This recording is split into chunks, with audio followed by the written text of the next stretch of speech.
That right there, that's why we tear it down. All right guys, today we are kicking things off on our 5.4 liter 4-cam motor project. We just bought this thing a little while ago, and we are gonna eventually stick this into my '03 Mustang. And today we're actually gonna tear this motor apart and find out what's inside, because what we do find is gonna help make a determination about what direction this build should take, because I have two different options. Either I tear it apart and I completely get it built right out of the gate, you know, pistons, rods, you know, get into the valve train, valve springs, and all that good stuff. The list will just continue to grow. But to meet our final goal of like 700 to 900, maybe 1,000 horsepower, eventually this motor is gonna have to get built. But the other option I'm considering is just to, you know, give it a basic freshen up, new gaskets, timing chains, well, maybe just the guides. We'll see what we find, but I'm really considering just throwing it in the car naturally aspirated for now, and then at a later date we'll pull it back apart because we got a lot going on this winter. We have another engine build we have to finish up for the turbo big block truck, and I just don't know if I have enough time to do everything the way I want, which almost doesn't make sense. But remember, that's my new mantra, is I specialize in things that don't make sense. So I don't mind pulling the motor out of the car twice, but I do mind delaying my big block project. So yeah, anyway, I know a lot of you guys wanted to see a 5.0 Coyote or even a 7.3 Godzilla in this project, but I didn't want to do that because it's a very good choice, but it's a very common route that people would take. So I love doing stuff that's just off the beaten path. I know that the 5.4 quad cam may not be like the best choice because, yeah, it has a small bore compared to its stroke.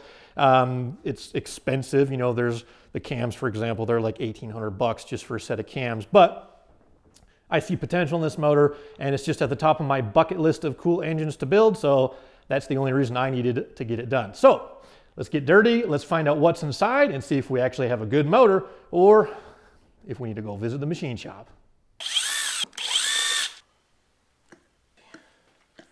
Definitely need some valve cover gaskets.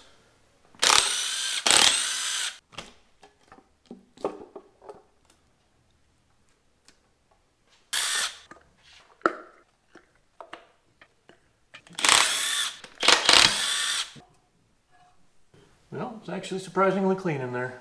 Doesn't go a million miles an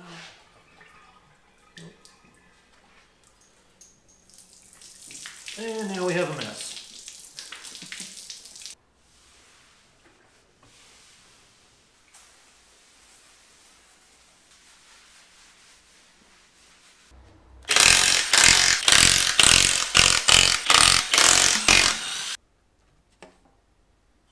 Well, there's no big chunks of metal in the bottom, so that's off to a good start.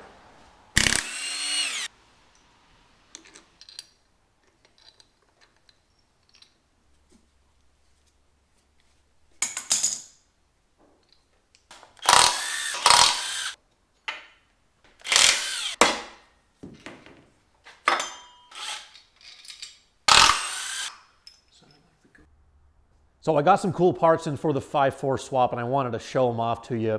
I think I showed some of these in my last Silverado video, but this is basically everything that we're going to need to swap the 5.4 quad cam into the Mustang.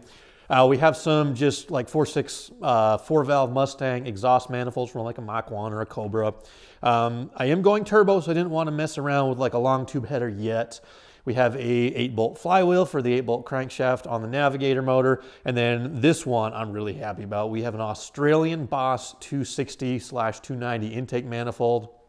It's been modified from the Australian spec because they have the throttle body inlet over here where you can't, you know, flip the intake around. So somebody, I don't know who, they chopped this off, welded that side shut. They moved the plenum over here. They added one of the, like a Cobra style dual throttle body, dual blade throttle bodies. Also from somewhere else, found an Australian 5.4 coolant crossover. So that's pretty much everything we need to get the 5.4 into the Mustang, but now who knows when that's going to happen because, well, we've got a motor to build.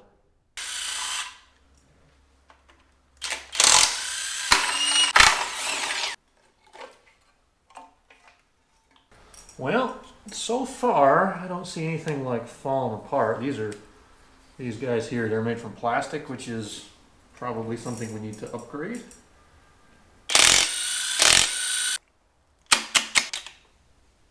So yeah, we have This guide here is broken. It's got a pretty good groove worn in it.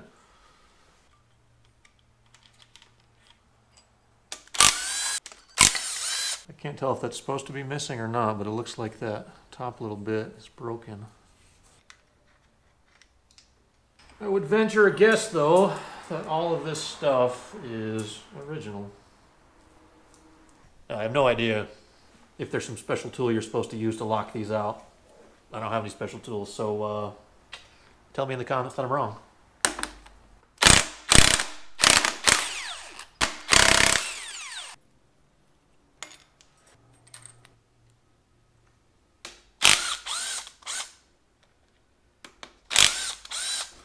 Here's my special tool.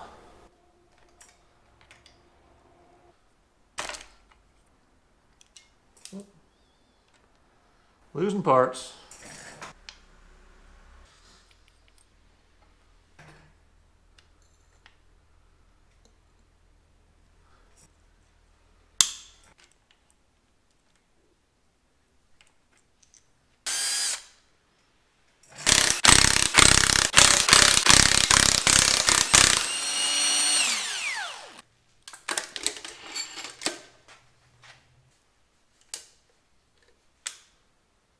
Well, could certainly use a good cleaning.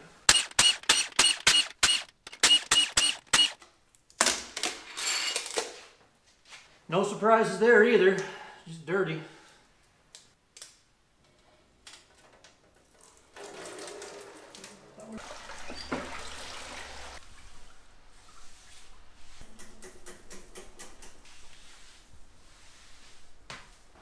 All right, guys, I'm at a bit of a crossroads. I'm kind of scratching my head trying to figure out how I got here, because this morning I had no intention of even pulling the heads off. But when I was looking down the intake ports, I noticed there's just a little bit of that, carbon buildup or whatever from the PCV and the EGR. And I was like, well, I could pull the heads off and clean that up. And now I'm looking at the bottom end thinking it's just going to take me like 2 minutes more to even pull the rods and pistons out. And here's kind of that dilemma, because on one hand I could replace this stuff right now. Put a good rod and a good piston in it. These crankshafts are supposed to be pretty strong. But then on the other hand, this can snowball so quickly. Like, the original plan of just putting some timing chains on it is kind of out the window, I think. Yeah, I don't know. So at this point, at least, I am going to pull the pistons and rods out. Maybe we put it back together just with gap in the rings. Maybe we push the snowball down the hill and see how big it goes.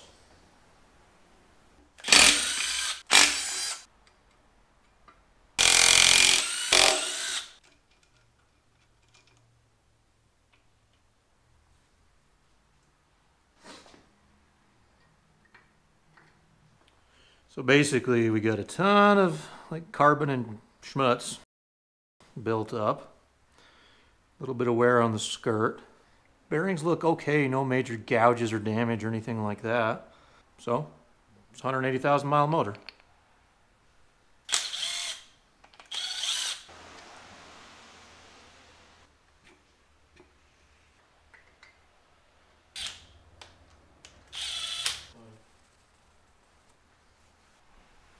Not the smoothest thing in the world.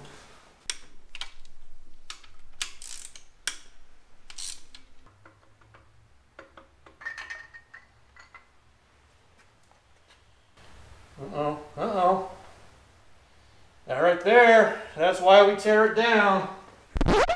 So while this is not directly related to the teardown that we're doing right now, it kind of is. I realize I haven't told you guys yet that the Copo truck has officially been listed for sale. It is a 2000 single cab step-side Silverado, full-time all-wheel drive. It's got an LSA supercharged 4.8, makes like 530 horse at the wheels. It's on E85, 4L80 transmission, lots of really cool parts in there. It's been completely rebuilt front to back. If you guys have watched the channel, you know what we've done to this truck, but it's listed for sale. There's a link down in the description below this video to the KSL classified link where I have it listed just kind of locally. So again, check it out if you're interested. Contact me directly, tolmanperformance@gmail.com. And yeah, not at all related to the damage that we may or may not find inside this 5.4. So back to work. All right, so I was hating my decision to tear this thing apart until right now, because check out what we found. If you look down in the bearing, there is a pretty substantial groove in there, and it might have ran for a little while, but that would have caused problems. So, as much as I hate to, I think this kind of tells us what direction we need to take.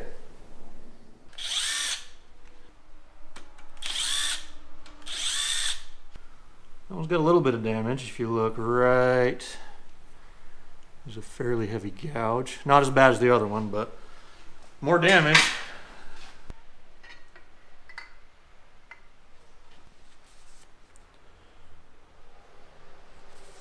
Still not as bad as the other one, but not great. Cut that part out. Got some weird marks going on. Bunch of small grooves. I guess at this point we're kind of committed to replacing everything. I think. Not looking good. Oh, one thing worth mentioning, guys, if this was an LS, I think we would not have any of these problems. I can hear the comments now. That's the best Ford motor they ever made.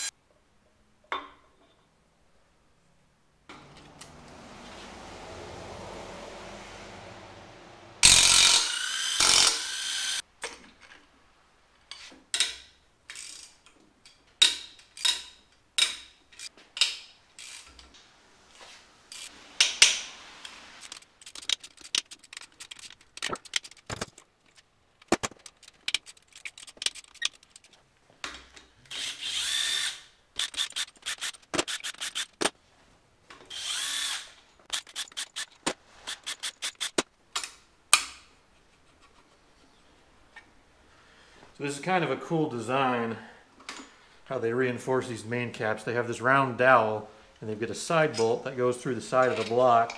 That just kind of helps tie everything together. So, point for the Ford mod motor. LS has side bolts, but not that.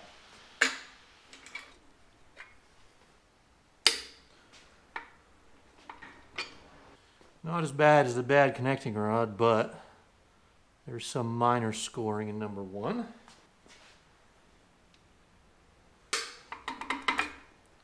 Oh, another bad one.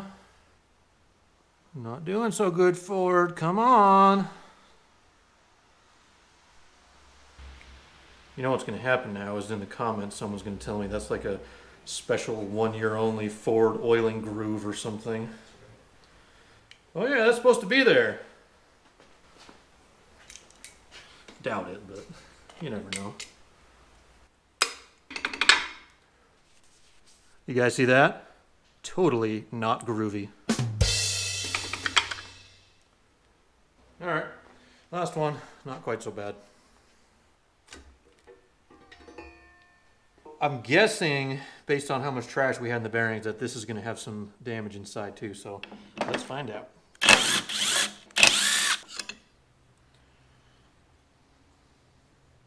So just on the faceplate here,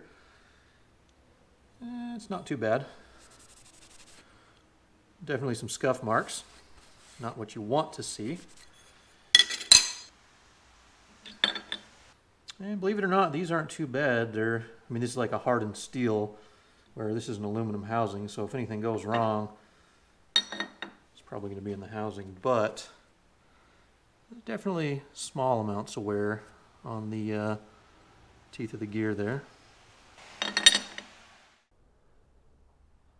So I got to admit, I did not expect this result when we started our tear down. I was expecting, like, you know, a dirty motor we could clean up and get rid of some, you know, grime and grease and carbon buildup, throw some timing chain guides in there and tensioners and be on our way, you know, with a stock motor, with the realization that ultimately it would have to come back out of the car and we'll have to build it eventually. But with the damage that we found on some of those bearings, I think that kind of makes up my mind. I'm just going to have to build it right away before we put it in the car. So yeah, I won't get to put the motor in the car as soon as I wanted, but my dad always used to tell me how I have to be patient, and I used to hate to hear that. But I can hear him telling me that right now. So anyway, I have a new plan and a new goal. I don't know if it's possible, but let me know what you guys think. I want to see if we can make as much power as a Coyote swap for about the same amount of money.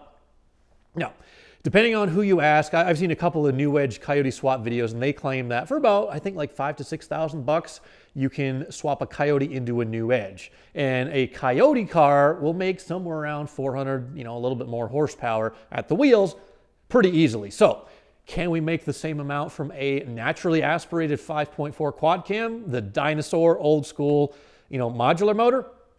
Maybe. I think there's a fair chance that we can.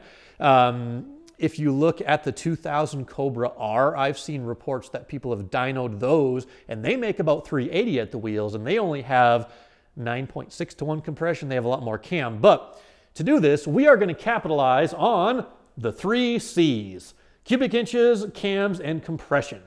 Right now, we have a cubic inch advantage over the Coyote with a 5.4 displacement. And depending on the condition of the cylinder walls, we might have to bore this thing out just a hair, which means we could go a tiny bit bigger than 5.4. The second C, compression, whenever we do order the new pistons and rods, I am probably going to bump the compression ratio up to 10 to 1 or maybe a tiny bit more, which might sound a little aggressive, even considering the fact that we are going to be turbocharging this. But think about a Coyote. They have like 11 or 12 to 1 compression depending on what model, year, or whatever that they came in. And then finally, cams. We're probably going to put some better cams in this thing. So with those 3C modifications, I think there's a fair shot that we can actually make about 400 horsepower at the wheels. Now the price thing, I'll have to spend some time figuring that out, because that might end up biting me in the butt. But anyway, that's my goal, that's my thought. Let me know what you think about that. As far as the damage that we're working with, I'll show you real quick. Basically, it looks like something got picked up in the oiling system and it pumped through the bearings. We got several gouges and scrapes in the number 2 and number 4 mains. And then the worst by far is the connecting rod for number 6.